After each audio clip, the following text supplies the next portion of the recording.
السلام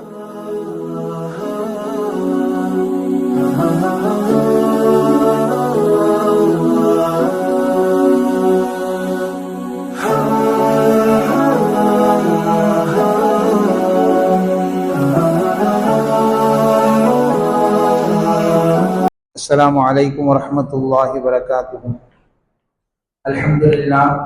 الحمد لله نحمده ونستعينه ونستغفره ونؤمن به ونتوكل عليه ونعوذ بالله من شرور أنفسنا ومن سيئات أعمالنا. من يهده الله فلا مضل له ومن يضلل فلا هادي له.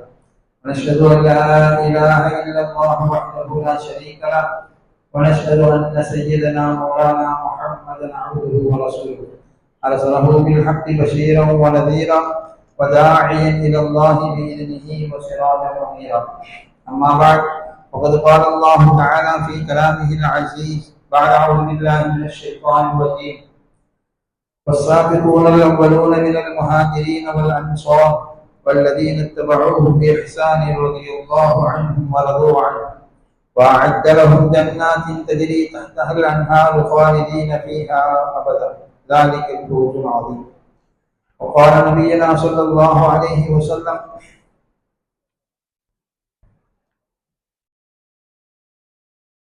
أنه قال في رواية طويلة: أما بعد فإنه لم يخفى علي مكانكم ولكني خشيت أن تفترض عليكم فتعجزوا عنها أو كما قال عليه الصلاة والسلام. கண்ணியத்திற்கும் மேன்மைக்கும் உடைய அல்லாஹ்வின் நல்லடியார்களே, புனிதமான ரமதானுடைய மாதத்தை நாம் எதிர்நோக்கி இருக்கின்றோம். இந்த ரமதானுடைய மாதத்தை அடைவதற்கு முன்பதாக பெருமானார் ஸல்லல்லாஹு அலைஹி வஸல்லம் அவர்கள் சஹாபாக்களை அழைத்து இந்த ரமதானுடைய மாதத்திலே நாம் செய்ய வேண்டிய அமல்களை பற்றி அவர்களுக்கு ஆர்வம் ஊட்டுவார்கள். இந்த மாதம் பொறுமையுடைய மாதம், இந்த மாதம் இபாதத்துடைய மாதம். இந்த மாதத்திலே ஒரு இரவு இருக்கின்றது, அந்த இரவு 1000 மாதங்களை விட மேலானது என்பதாக இந்த இரவுகளை பற்றி, இந்த மாதத்தை பற்றி மிக அதிகமாக ஆர்வமூட்டி இருக்கிறார். இந்த மாதத்திலே அல்ஹம்துலில்லாஹ் நாமும் பல நன்மையான அமல்களை ஆசையோடு ஆர்வத்தோடு செய்து வருகின்றோம். அதில் ஒரு முக்கியமான ஒரு அமல் தான் தராவீஹ் என்ற சுன்னத்தான ஒரு தொழுகை. கண்ணியத்திற்குள்ளே சமகாலங்களிலே நாம் பார்க்கின்றோம், அந்த இரவு தொழுகை மிக சுருக்கமான முறையிலே தொழுதுவிட்டு பலர் ஓய்வெடுக்க சென்று விடுகிறார்கள். வாலிபர்களை பொறுத்தவரை அவர்கள் தெருக்களிலே நின்று கூடி பேசிக் கொண்டவர்களாக, தங்களுடைய நேரங்களை வீண் பொழுதுகளிலே கழித்தவர்களாக பல்வேறு நிலைகளில் நாம் பார்க்கிறோம். கண்ணியத்திற்குள்ளே பெருமானார் ஸல்லல்லாஹு அலைஹி வஸல்லம் அவர்கள் இந்த உம்மத்தை இது போன்ற புனிதமான மாதங்களிலே அமல்களிலும் இபாதத்துகளிலும் தங்களுடைய நேரத்தை கழிப்பதற்கு மிகவும் ஆர்வமுடையவர்களாக இருந்தார். பெருமானார் ஸல்லல்லாஹு அலைஹி வஸல்லம் அவர்கள் 2 வருடம் ஜிஹாதுக்காக சென்றார். அது தவிர உள்ள மீதமுள்ள ஏனைய காலங்களிலே இஅ்திகாஃப் என்ற நல்ல அமல்களை செய்வவர்களாகவும், இரவு நேரங்களிலே அதிகமான நேரங்கள் நின்று வணங்குபவர்களாகவும் தான் நேரத்தை கழித்தார். உம்மத்துக்கும் அதை பற்றி ஆர்வம் ஊட்டி பல்வேறு ரிவாயத்துகளிலே பல்வேறு விதமாக அறிவிப்பு செய்தார். ஒரு சந்தர்ப்பத்திலே சொன்னார்கள்: மன் ஸாம ரமதான ஈமானன் வ இஹ்திஸாபன் غفر له ما تقدم من ذنبه. யார் இந்த ரமதானுடைய இரவிலே நின்று வணங்குவார்களோ, ஈமான் கொண்டவராகவும் நன்மையை ஆதரவு வைத்தவர்களாகவும் யார் நின்று வணங்குவார்களோ அவருடைய முன்பின் பாவங்கள் அனைத்தும் மன்னிக்கப்பட்டவராக ஆகிவிடுவார்.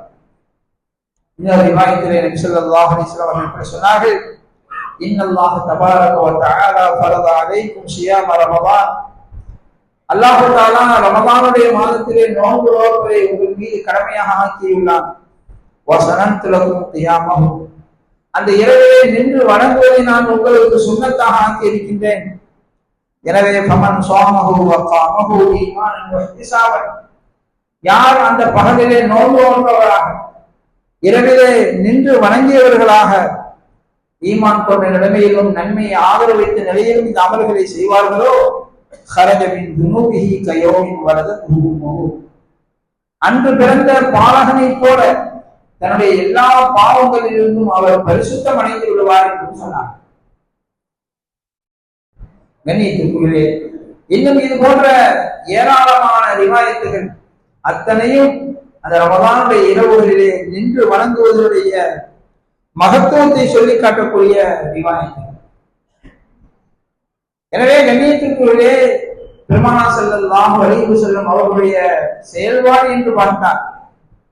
இத்தனை ரக்காத்து தான் தொழ வேண்டும் என்பதாக அவருடைய வாக்கில் நமக்கு கிடைக்கப்பெறும். மாறாக அந்த இரவுகளிலே நீங்கள் எந்த அளவு நின்று வணங்குவீர்களோ அந்த அளவு உங்களுக்கு அது நன்மையை பெற்றுத் தரக்கூடியது. அதில் ஆயிஷா ரலியல்லாஹு அன்ஹா அவர்களிடத்திலே ஹஜ்ரத் அபூ சலமத் இப்னு அப்துர் ரஹ்மான் ரலியல்லாஹு அன்ஹு அவர்கள் கேட்கின்றார்கள், பெருமானார் ஸல்லல்லாஹு அலைஹி வஸல்லம் அவர்களுடைய தொழுகை ரமதானுடைய காலத்திலே எப்படி இருந்தது?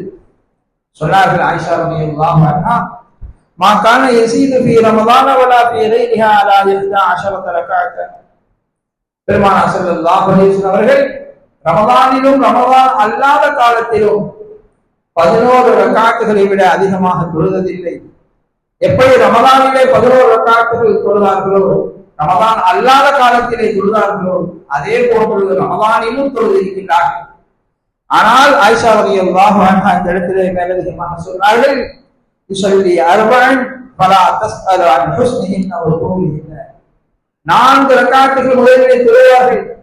அது எந்த அளவு அழகான தொழுகையாக இருக்கும், அது எந்த அளவு நீளமான ரக்அத்துகளை கொண்டதாக இருக்கும், அதை பற்றி நீங்கள் கேட்காதீர்கள், அது மிக மிக நீளமாக அழகானதாக இருக்கும் என்று சொன்னார். சும்மா யுஸல்லி அர்பஅன், அதற்கு பின்பு 4 ரக்அத்துகள் தொழுவார்கள். அதனுடைய நீளத்தை பற்றியும் அதனுடைய அழகை பற்றியும் நீங்கள் கேட்காதீர்கள், அவ்வளவு நீண்ட ரக்அத்துகளாக தொழுவார்கள். சும்மா யுஸல்லி ஸலாஸன், அதற்கு பிறகு 3 ரக்அத்துகள் தொழுவார்கள். கண்ணியத்திற்குரிய பெருமானார் ஸல்லல்லாஹு அலைஹி வஸல்லம் அவர்கள் இப்படித்தான் இருக்கிறீர்கள். அதே போன்று முதல் நாள் இரவு சஹாபாக்களுக்காக தொழுகைக்காக வருகின்றார். நபி ஸல்லல்லாஹு அலைஹி வஸல்லம் அவர்கள் பள்ளியிலே நின்று தொழுவது அவர்களுக்கு பின்னால் சஹாபாக்கள் ஒன்று சேர்ந்து தொழுகின்றார். மறுநாள் காலையிலே இந்த பேச்சு பிரபலியமாகின்றது. 2வது நாள் இன்னும் அதை விட சற்று அதிகமான மக்கள் ஒன்று திரள்கின்றார்கள். நபி ஸல்லல்லாஹு அலைஹி வஸல்லம் அவர்களை பிடித்து மக்களை வைத்து தொழ வைக்கின்றார்கள். 3வது நாள் பள்ளிவாசல் நிரம்பிவிட்டது, மிக அதிகமான கூட்டம் வந்துவிட்டது. அனைவரும் பெருமானார் ஸல்லல்லாஹு அலைஹி வஸல்லம் அவர்களுக்கு பின்னால் நின்று தொழுதார்கள்.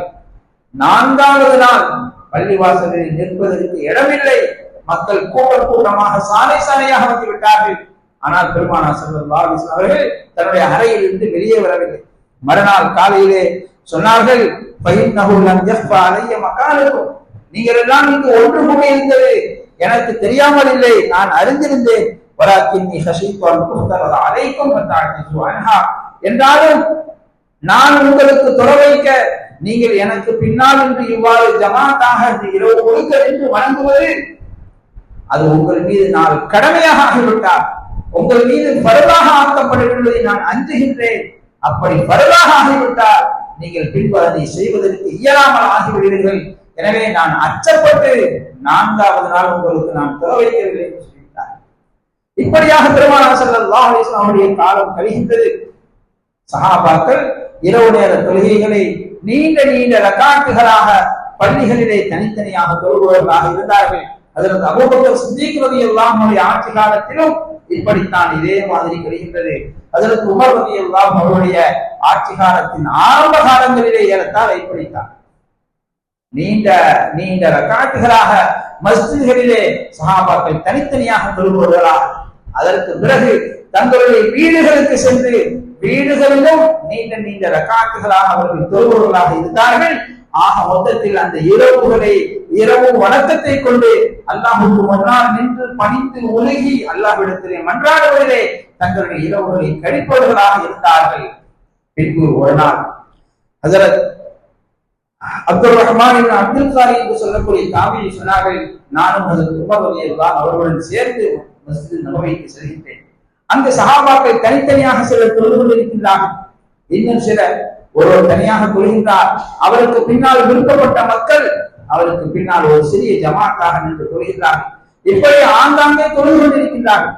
அதற்கு உமர் ரலியல்லாஹு அவர்களுக்கு யோசனை வருகின்றது, அன்னிலோ ஜமாஅத்து ஹாவுலாய் பிகாரிஹின், இவர்கள் அனைவரையும் ஒரே இமாமுக்கு கீழே ஒன்று சேர்ந்தால் மிக நன்றாக இருக்குமே என்று சொல்லிவிட்டு அதற்கு உபய் இப்னு கஅப், தமீமு தாரி ஆகிய 2 சஹாபாக்களுக்கு பொறுப்பு கொடுத்து அவர்களையும் ஒரே ஜமாஅத்தாக தொழவைக்க செய்கிறார். பின்பு சொன்னார்கள், நிஅமத்தில் பித்அத்து ஹாதிஹி, பெருமானார் ஸல்லல்லாஹு அலைஹி வஸல்லம் அவர்கள் தொழ வேண்டும் என்று சொல்லி இருந்தார்கள். ஆனால் இப்படி ஜமாஅத்தாக தொழுவதை நான் ஏற்படுத்தியிருக்கின்றேன், இது மிக சிறந்த நடைமுறையாக ஆகிவிட்டது என்று சொன்னார்கள். அதற்கு பிறகு வந்திய காலங்களிலே எல்லா சஹாபாக்களும் 20 ரக்காத்துகள் தொடர்ந்து தொழக்கூடியவர்களாக ஆகிவிட்டார்கள். வித்ருடைய 3 ரக்காத் தனியாகவும் தராவீஹுடைய 2 ரக்காத்துகளாக 5 தர்வீஹா 5 தடவை சலாம் கொடுத்து அமர்ந்து 10 சலாம்களுடன் 20 ரக்காத்துகளை தொழக்கூடியவர்களாக சஹாபாக்களை ஒன்று சேர்த்தார்கள். அங்கிருந்த எல்லா சஹாபாக்களும் அதை பின்பற்றி தொழுதார்கள். இன்னும் சில சஹாபாக்கள் ஹஜரத் அப்துல்லாஹ் இப்னு உமர் போன்ற இன்னும் சில சஹாபாக்கள் அவர்கள் தனி ஹாஃபில்களாக இருந்ததன் காரணமாக அவர்கள் தாங்களே வீடுகளிலே தனியாக தொழுபவர்களாக இருந்தார்கள். ஆக மொத்தத்திலே பெருமானார் ஸல்லல்லாஹு அலைஹி வஸல்லம் அவருடைய காலத்தில் இரவுகளை அமல்களிலே கழிப்பு என்ற ஒரு நிலை உண்டாகி இருந்தது. அதற்கு பிறகு சஹாபாக்கள் தாபீயினுடைய காலகட்டத்திலே அந்த இரவுகளை இத்தனை ரக்காத்துகளை கொண்டு தொழ வேண்டும் என்ற ஒரு எண்ணிக்கையை ஹஜரத் உமர் ரலியல்லாஹு அவர்கள் நிர்ணயிக்கின்றார்கள். அல்ஹம்துலில்லாஹ், அன்றைய காலத்திலிருந்து இன்றைய நம்முடைய சமகாலம் வரை முழு முஸ்லிம உம்மத், சஹாபாக்களாக இருக்கட்டும், தாபீயின்களாக இருக்கட்டும், அவர்களுக்கு பின்னால் வந்த தபவு தாபீயின்களாக இருக்கட்டும், அதற்கு பின்னால் வந்த இமாம்களுடைய காலமாக இருக்கட்டும், அதற்கு பின்னால் வந்த மற்ற குலஃபாக்கள் அமீர்களுடைய காலங்களாக இருக்கட்டும், எல்லா காலங்களிலும் ஏகமனதாக 20 ரக்காத்துகள் அனைத்து மஸ்ஜிதுகளும் இமாம் ஜமாஅத்துடன் தொழக்கூடிய ஒரு சூழ்நிலை தான் இருந்து வந்தது. கண்ணியத்துக்குள்ளே இன்று பின்னாட்களிலே வந்த சில ஆய்வாளர்கள் நாங்களும் ஆய்வு செய்கிறோம் என்ற பெயரிலே அவர்களாக கீழுள்ள விஷயங்களை எல்லாம் விட்டுவிட்டு மேலே நாங்கள் பார்க்கிறோம் என்பதாக சொல்லி அதில் ஆயிஷா ரலியல்லாஹு அன்ஹா அவர்களுடைய அந்த ஒரே ஒரு ரிவாயத்தை மட்டும் வைத்துக் கொண்டு கண்ணியத்துக்குள்ளே இரவு தொழுகைகளை பால்படுத்தி விடுகின்றார்கள், இரவு தொழுகைகளை வீணடித்து விடுகின்றார்கள், மக்களை அமலை விட்டு தூரமாக ஆக்கி விடுகின்றார்கள். கண்ணியத்துக்குள்ளே நாம் நன்கு யோசிக்க வேண்டும். பெருமானார் ஸல்லல்லாஹு அலைஹி வஸல்லம் அவர்கள் தன்னுடைய வாயால் இத்தனை ரக்காத்துகள் நாம் தொழ வேண்டும் என்று எந்த எண்ணிக்கையும் சொல்லவில்லை. ஆனால் அதற்கு அர்த்தம் இப்படி தொழ வேண்டும் என்பது கிடையாது என்பது. மாறாக நம்மால் எவ்வளவு முடியுமோ அவ்வளவு நாம் தொழுகொள்ள வேண்டும் என்பதுதான் பெருமானுடைய நோக்கமாக இருந்தது. ஆனால் எப்பொழுது சஹாபாக்கள் ஒரு விஷயத்தை முடிவு செய்துவிட்டார்களோ அந்த முடிவை ஏற்றுக்கொள்வதுதான் இந்த உம்மத்துடைய நலவாக இருக்கின்றது. பெருமானார் ஸல்லல்லாஹு அலைஹி வஸல்லம் அவர்கள் சஹாபாக்களை பற்றி என்ன சொன்னார்கள்? ஒரு ரிவாயத்திலே சொன்னார்கள், அல்லாஹ் அல்லாஹ் ஃபீ அஸ்ஹாபி, குர்ஆனுடைய பிரசங்கத்திலே ஓதுவார்கள், அல்லாஹ் யா அல்லாஹ், நான் என்னுடைய தோழர்களின் விஷயத்திலே நான் உன்னிடத்தில் அவர்களை பொறுப்பு சாட்டுகின்றேன். நீங்கள் லா தத்தஹிதூஹும், நீங்கள் அவர்களை பரிகாசிப்பவர்களாக, அவர்களை கொலை சொல்பவர்களாக நீங்கள் அவர்களை ஆக்கி விடாதீர்கள். இந்த ரிவாயத்திலே சொன்னார்கள், லா தசும்மு அஸ்ஹாபி, என்னுடைய தோழர்களை நீங்கள் திட்டாதீர்கள். ஃபலவன்ன அஹதக்கும் அன்ஃபக மிஸ்ல உஹதின் தஹபன், உங்களில் ஒருவர், பின்னால் வரக்கூடிய மற்ற உம்மத்துகளை பார்த்து சொன்னார்கள், உங்களில் ஒருவர் உஹது மலையளவு தங்கத்தை தர்மம் செய்கின்றார். ஆனால் என்னுடைய தோழர்களில் ஒருவர் அவருடைய கை நிரம்ப அளவு தர்மம் செய்கின்றார். கண்டிப்பாக உஹது மலை அளவு அவர் தர்மம் என்னுடைய தோழர்களுடைய நன்மையை அவர்கள் எட்ட முடியாது என்று சொன்னார். கண்ணியத்திற்குரிய இதுவெல்லாம் சஹாபாக்களை நாம் பின்பற்ற வேண்டும், அவர்களுடைய சொற்களை செயல்களை நாம் எடுத்து நடக்க வேண்டும் என்பதற்காக பெருமானார் ஸல்லல்லாஹு அலைஹி வஸல்லம் அவர்கள் காட்டி தந்த வழிமுறை. அதிலும் குறிப்பாக குலஃபாயே ராஷிதீன் என்று சொல்லக்கூடிய நேர்வழி பெற்ற அந்த 4 கலீஃபாக்களை நீங்கள் பின்பற்றுங்கள் என்ற விஷயத்திலே எவ்வளவு உறுதியான ரிவாயத்துகளை, எவ்வளவு உறுதியான வாசகங்களை கொண்டு பெருமானார் ஸல்லல்லாஹு அலைஹி வஸல்லம் அவர்கள் இந்த உம்மத்துக்கு வழிகாட்டி இருக்கின்றார். ரிவாயத்தில் சொன்னார்கள், ஹஜ்ரத் உமர் ரலியல்லாஹு அன்ஹு அவர்களை பற்றி சொன்னார்கள், இப்னுல் கத்தாப் வல்லதி நஃப்ஸி பியதிஹி மா லகியக ஷைத்தானு சாலிகன் ஃபஜ்ஜன் கத்து இல்லா சலக ஃபஜ்ஜன் கைர ஃபஜ்ஜி. நீங்க ஒரு பாதையில போறீங்க, ஷைத்தான் அந்த பாதையில வந்துட்டான் அப்படின்னு சொன்னா உங்களுக்கு நேர் எதிராக அவனால வர முடியாது. அவன் நீங்க இருக்கிற பாதையை விட்டுட்டு வேற பாதைக்கு போயிடும். திருமதியுடைய ரிவாயத்து, புகாரி முஸ்லிமுடைய ரிவாயத்து. திருமதியுடைய ரிவாயத்தில் இன்னும் வருகின்றது, லவ்கான பாதி நபியும், எனக்கு பிறகு நபி என்று யாரும் வரப்போவது கிடையாது. அப்படி ஒரு சமயம் நபியாக ஆகுவதற்கு தகுதி இருக்கிறது என்று சொன்னார், அது இந்த ஹஜ்ரத் உமர் ரலியல்லாஹு அன்ஹு அவர்களுக்கு இருக்கிறது என்று சொன்னார். கண்ணியத்திற்குரியவர்களே, நபி ஸல்லல்லாஹு அலைஹி வஸல்லம் அவர்கள் தன்னுடைய தோழர்களுக்கு தீனுடைய விஷயத்திலே அவர்களுக்கு இவ்வளவு பெரிய ஒரு உயர்ந்த அந்தஸ்தை கொடுத்தார். அந்த சஹாபாக்கள் தான் தங்களுடைய இரவு நேர தொழுகைகளை இப்படி அமைத்துக் கொண்டார்கள். கண்ணியத்திற்குரியவர்களே, நாம் நம்முடைய இரவுகளை இது போன்ற தொழுகைகளை கொண்டு, தொழுகைகளுக்கு பிறகு மற்ற அமல்களை கொண்டு அல்லது வீட்டிலே சென்று ஓய்வெடுப்பதை கொண்டு நம்முடைய இரவுகளை நாம் அலங்கரித்துக் கொள்ள வேண்டும். இன்று பரவலாக பார்க்கின்றோம், வாலிபர்கள் தெருக்களிலே, வீதிகளிலே, கடைகளிலே, அல்லாஹ் மன்னிக்க வேண்டும், சில தெருக்களின் பக்கம் போவதற்கே மனம் கூசுகின்றது. இப்படி இரவு நேரங்களில் இந்த வாலிபர்கள் வீணாக்குகிறார்கள். அவர்களை சொல்வதற்கு அவர்களுடைய வீடுகளிலே பெரியவர்கள் இல்லையா, அல்லது சொல்லியும் அவர்கள் கேட்பதில்லையா? மனம் கூசுகின்றது. ஏன் இந்த ஒரு இழிவான ஒரு நிலை? கண்ணியத்திற்குரியவர்களே, அல்லாஹ் தஆலா இந்த ஊருக்கு இல்மையும் அமலையும் கொடுத்து அல்லாஹ் சங்கைப்படுத்தி இருக்கின்றான். நம்முடைய இரவுகளை நாம் பாதுகாக்க வேண்டும். ஒன்றும் செய்வதற்கில்லை என்று சொன்னால் வீட்டிலே சென்று அமைதியாக தூங்கிவிட வேண்டும். தஹஜ்ஜுடைய தொழுகை, வித்ருடைய தொழுகை நடக்கின்றது. அல்ஹம்துலில்லாஹ், பாரம்பரியமாக ஜமாத்தாக தொழக்கூடிய ஒரு வழமை அல்லாஹ் நமக்கு தந்திருக்கின்றான். அந்த வித்ரு தொழுகையை நாம் பங்கெடுக்க வேண்டும். அதுவும் இல்லை என்று சொன்னால் அமைதியாக சென்று ஓய்வெடுத்து விட வேண்டும். சஹருக்கு எழுந்து சுருக்கமாக தஹஜ்ஜுடைய தொழுகை தொழுதுவிட்டு சஹர் நேரத்திலே துஆ ஒப்புக்கொள்ளப்படுகிறது. துஆக்கள் செய்துவிட்டு சஹருடைய நேரத்தை முடித்துக் கொண்டு பள்ளிவாசலுக்கு அமர்வுக்கு வந்துவிடார். கண்ணியத்திற்குள்ளே இந்த சூழல்களை நாம் பாதுகாக்க வேண்டும். எனவே இருக்கக்கூடிய பெரியவர்கள் அத்தனை பேரும் இந்த சுன்னத்துகளை நாம் செய்வதோடு உம்மத்துக்கு இந்த சுன்னத்துகளை நாம் எடுத்து வைக்க வேண்டும். அப்படிப்பட்ட சங்கையான பாக்கியத்தை அல்லாஹ் நம் அனைவருக்கும் தந்தல் புரிவானாக. அதோடு இந்த மாதத்தினுடைய ஷஅபான் மாதத்தினுடைய கடைசி நாளில் நாம் இருக்கின்றோம். பிறை பார்ப்பது ஒரு சுன்னத்தான அமலாக இருக்கின்றது. இன்னும் சொல்ல போனால் ஹனஃபி மذஹபுடைய சில கிதாபுகளிலே ஃபர்து கிஃபாயா என்று சொல்லும் அளவுக்கு பிறையை பார்ப்பதை வலியுறுத்தி சொல்லப்பட்டுள்ளது. எனவே பிறை பார்ப்பதில் நாம் அனைவரும் கவனமாக இருக்க வேண்டும். ஒவ்வொரு மஹல்லாவிலும் சில நபர்களாவது தங்களுடைய மஸ்ஜிதுடைய மேலிருந்து அல்லது வேறு இடத்தில் இருந்து பிறையை தேடி காண வேண்டும். கண்ணியத்திற்குள்ளே பிறை பார்ப்பதில் நாம் அசால்ட்டாக பொதுவாக இருந்து வருகின்றோம். முந்தைய காலங்களில் பார்த்திருக்கின்றோம், வீட்டில் இருக்கக்கூடிய பெண்கள் உயரமான மேல் மாடிகளுக்கு சென்று அல்லது தெளிவாக தெரியக்கூடிய இடங்களுக்கு சென்று பிறைகளை தேடி பார்ப்பார்கள். அவர்கள் ஆண்களிடம் சொல்வார்கள், ஆண்கள் அதை பார்த்துவிட்டு மஸ்ஜிதுக்கு வந்து சாட்சி சொல்வார்கள். இப்படியெல்லாம் ஒரு அழகான நடைமுறை இருந்தது. கண்ணியத்திற்குள்ளே அந்த சுன்னத்துகளை நாம் ஹயாத்தாக ஆக்க வேண்டும். தேவையில்லாத இந்த குழப்பங்களிலிருந்து உம்மத்தை பாதுகாக்க வேண்டும். அப்படிப்பட்ட உயர்ந்த வாக்கியத்தை அல்லாஹ் சுப்ஹானஹு வ தஆலா நம் அனைவருக்கும் தந்தல் புரிவானாக.